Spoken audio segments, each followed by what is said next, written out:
Kickstarter campaign for Eternal Ruins the role-playing game wrapped up a couple of weeks ago at a whopping 591% of the original funding goal. Thank you so much to everyone who made this such a great success. For those who missed it, late pledges are still available, link in the description.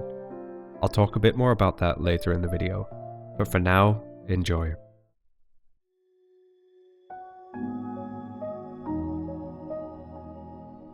The hunger was making me reckless. I rappelled down into the chasm, feeling the air turn thin and cold as the light failed to follow. The darkness was oppressive, so I ran my fingers along the cool stone until I found the crevice I'd spotted from above. I lowered myself down, double-checking the tension of the rope before delving further in. I found myself in a cramped chamber choked with ancient jars. My heart leapt at the sight of all that food. I reached for my knife, eager to pry open and devour whatever lay inside, but the moment it left its sheath, it was swept from my hand. As my eyes adjusted, I saw them, two ghostly masks regarding me from a shelf, peeking out between some sealed vessels. For the sake of brevity, I will call them Palemask Foxes. One held my knife in its teeth, letting out a sound that I could have sworn was a chuckle. I lunged forwards, scrambling up the mountain of pottery to snatch at the fox, but they both moved like quicksilver. The vessels beneath me toppled, sending me tumbling to the ground, buried in pots. They were both laughing now, clearly enjoying our game. I admit that, hungry and humiliated, I did not share their gaiety. Deciding to cut my losses, I grabbed a reasonably sized container and retreated back to the entrance, only to find another surprise.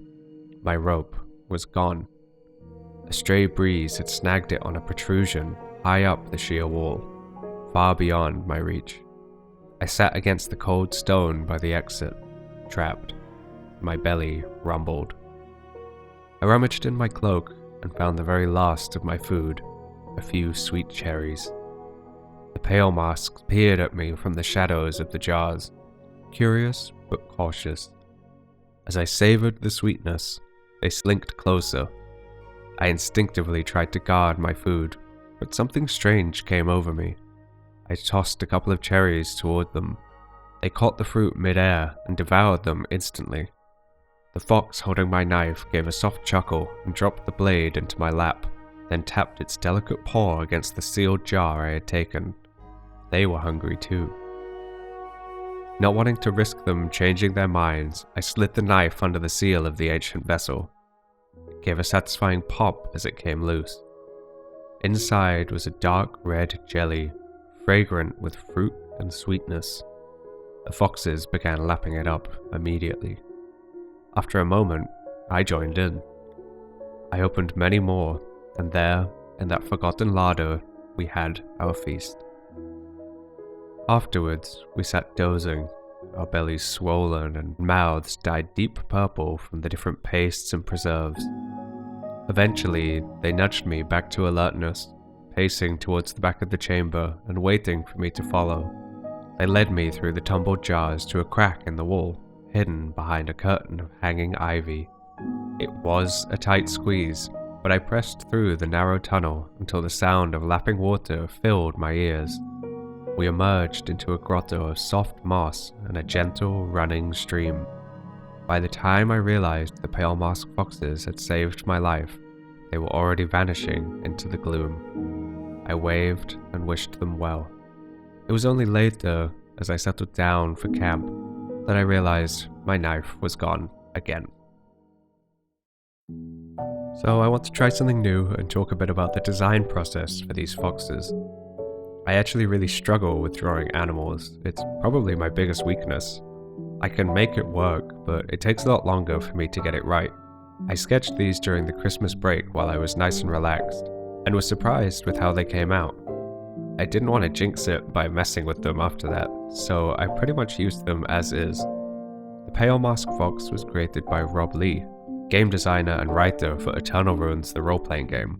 They were originally called Moonmask Foxes, but we had the realization that there is no moon in the ruins, so why would they call them that? I still love the crescent shape though and wanted to have it in there. They also originally spoke and displayed sentience, which I felt blurred the line between animal and spirit a bit too much.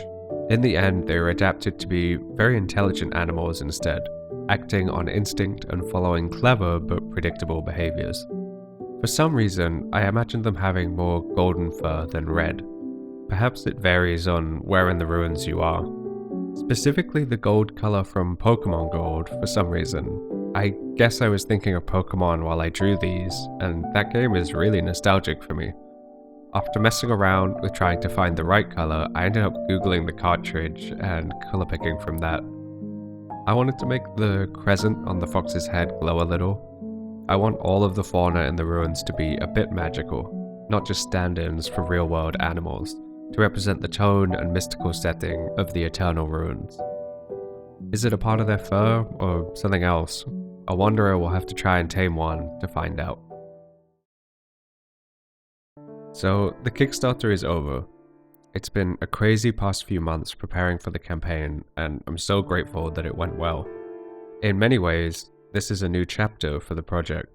I'm very excited to spend the next months focusing on making the new art for the book, and I would like to share this process with all of you through my videos. I'm also interested in trying to open up the format of my videos, talking about the design process alongside the usual in-world lore. I'm going to be trying out some new ways of doing things, but I'll definitely be making a lot more videos. I've already started sketching designs for the 12 new wanderers for the origins and paths, and I can't wait to share them with you all soon. In the meantime, join the Discord if you want to discuss the Eternal Ruins with other fans. You can find playtest sessions to join if you want to try out the game, or even run a session yourself. There's a lot of people there who want to play. Thank you so much for watching, and until next time.